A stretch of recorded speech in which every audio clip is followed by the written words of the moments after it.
తల్లికి వందనం పథకానికి సంబంధించి మీకేవైతే ప్రశ్నలున్నాయో, వాటికి సంబంధించి ఇప్పటికే యూట్యూబ్‌లో చాలా వీడియోలైతే ఉన్నాయి కాబట్టి, నేను కేవలం సిటిజన్స్ ఎవరైతే ఉన్నారో, వారు కామన్‌గా సచివాలయాల్లో అడిగే ప్రశ్నలేవైతే ఉన్నాయో, ఆ ప్రశ్నలకి సమాధానాలైతే చెప్తాను. తెలియని వాళ్ళు ఎవరైనా ఉన్నట్లయితే చూడండి. మా పిల్లలకి రీసెంట్‌గా 10థ్ క్లాస్ అయితే పూర్తయింది. లిస్ట్‌లో పేరు లేదు. అమౌంట్ పడుతుందా అని అయితే అడుగుతున్నారు.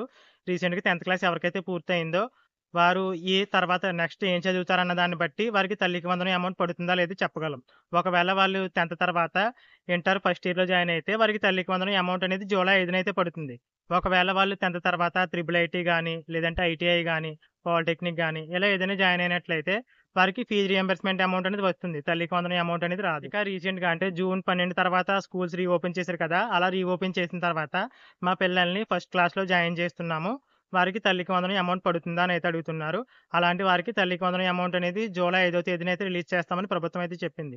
కాబట్టి మీరు స్కూల్‌లో జాయిన్ చేసేటప్పుడు మీ యొక్క వివరాలైతే స్కూల్‌లో అయితే తీసుకుంటారు. అంటే మదర్ ఆధారు, స్టూడెంట్ ఆధారు ఇలాంటి వివరాలైతే స్కూల్‌లో తీసుకుంటారు కాబట్టి అలాంటి వివరాలైతే స్కూల్‌లో సబ్మిట్ చేయండి. మీరు ప్రత్యేకంగా తల్లికి వందనానికైతే అప్లై చేయనవసరం లేదు. ఇక ముఖ్యంగా మరొక విషయం ఏంటంటే ఎస్సీ విద్యార్థులయ్యుండి వారు ఇంటర్‌లో జాయిన్ అవుతున్నా, లేదంటే ఇంటర్ సెకండ్ ఇయర్ చదువుతున్నా ఇలాంటి వారు ఎవరైతే ఉన్నారో వారికి తల్లికి వందనం అమౌంట్ అనేది మదర్ అకౌంట్ కాకుండా స్టూడెంట్ అకౌంట్‌లో ప్రభుత్వం రిలీజ్ చేస్తామనేది చెప్పింది. కాబట్టి ఎస్సీ విద్యార్థులయ్యుండి వారు ఇంటర్ ఫస్ట్ ఇయర్ గాని, సెకండ్ ఇయర్ గాని చదువుతున్నట్లయితే తప్పకుండా ఆ స్టూడెంట్ వచ్చేసి బ్యాంక్ అకౌంట్ అయితే ఓపెన్ చేసి వారి ఆధార్‌కి బ్యాంక్ అకౌంట్ అయితే లింక్ చేయించుకోండి. అంటే ఎన్‌పీసీఐ లింక్ అనేది కంప్లీట్ చేయించుకోండి. ఇక ఎస్సీ విద్యార్థులు ఎవరైతే ఉన్నారో వారు మరీ ముఖ్యంగా ఒక విషయం అయితే గుర్తుపెట్టుకోండి. మీకు రీసెంట్‌గా 10థ్ క్లాస్ పూర్తయితే మీకు తప్పకుండా బ్యాంక్ అకౌంట్ అనేది ఉండాలి. మీ ఆధార్‌కి లింక్ అయ్యి ఒక బ్యాంక్ అకౌంట్ అనేది ఉండాలి. ఎందుకంటే మీకు 10థ్ పూర్తయిన తర్వాత తల్లికి వందనం అమౌంట్ పడాలన్నా, ఫీజ్ రీయింబర్స్‌మెంట్ అమౌంట్ పడాలి అన్నా, కేవలం స్టూడెంట్ అకౌంట్‌లోనే రిలీజ్ చేస్తారు కాబట్టి, మీకు ఏ పథకం వర్తింపచేయాలన్నా స్టూడెంట్ అకౌంట్‌లోనే అమౌంట్ పడుతుంది కాబట్టి, 10థ్ పూర్తయిపోయిన ఎస్సీ విద్యార్థి మాత్రం తప్పకుండా బ్యాంక్ అకౌంట్ అయితే ఓపెన్ చేసి, వారి ఆధార్‌కి ఎన్‌పీసీఐ లింక్ అనేది కంప్లీట్ చేసుకోండి. అలాగే తల్లికి వందనం పథకానికి సంబంధించిన ఈ అమౌంట్ అనేది ఇంట్లో ఇద్దరు పిల్లలుండి ఒకరికి అమౌంట్ పడినా, లేదంటే అర్హత ఉండి కూడా ఇనెలిజిబుల్ లిస్ట్‌లో పేరున్న ఇలాంటి వారందరూ కూడా వెంటనే వెల్ఫేర్ అసిస్టెంట్‌ని కాంటాక్ట్ అయ్యి ఇనెలిజిబుల్ రీజన్‌లయితే తెలుసుకొని, దానికి సంబంధించిన గ్రీవెన్స్ అనేది వెంటనే ఎవరైతే డిజిటల్ అసిస్టెంట్ ఉన్నారో వారి లాగిన్‌లో అయితే అప్లై చేయించండి.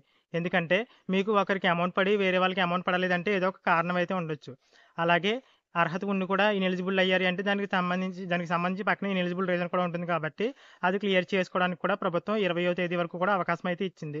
సో, ఎవరైనా ఈ రీజన్స్ వల్ల అమౌంట్ పడకపోతే వెంటనే వెల్ఫేర్ అసిస్టెంట్‌ని అయితే కాంటాక్ట్ అవ్వండి. ఇక తల్లికి వందనం పథకానికి సంబంధించి అన్ని అర్హతలు ఉన్నా సరే మాకు ఇంకా అమౌంట్ పడలేదని అయితే చెప్తున్నారు. అలాంటి వారు ఎవరైనా ఉన్నట్లయితే మీ ఆధార్‌కి లింక్ అయిన బ్యాంక్ అకౌంట్‌లో పడుతుంది కాబట్టి, మీకు ఎన్ని అకౌంట్‌లు ఉన్నాయో అన్ని అకౌంట్‌లోనూ కూడా చెక్ చేయించండి. లేదా ఆధార్ వెబ్‌సైట్‌లో మీ ఆధార్‌కి ఏ అకౌంట్ లింక్ అయిందో చెక్ చేసుకోండి. అలా కూడా అమౌంట్ పడకపోతే మరొక రోజైతే వెయిట్ చేయండి. ఎందుకంటే మీ ఇంట్లో ఇద్దరు పిల్లలుంటే ఇద్దరికీ పడలేదు అంటే యాక్టివ్ ఉన్నా సరే మేబీ ప్రభుత్వం అమౌంట్ రిలీజ్ చేయలేదేమో. అదొక కారణం అయ్యుండొచ్చు కదా!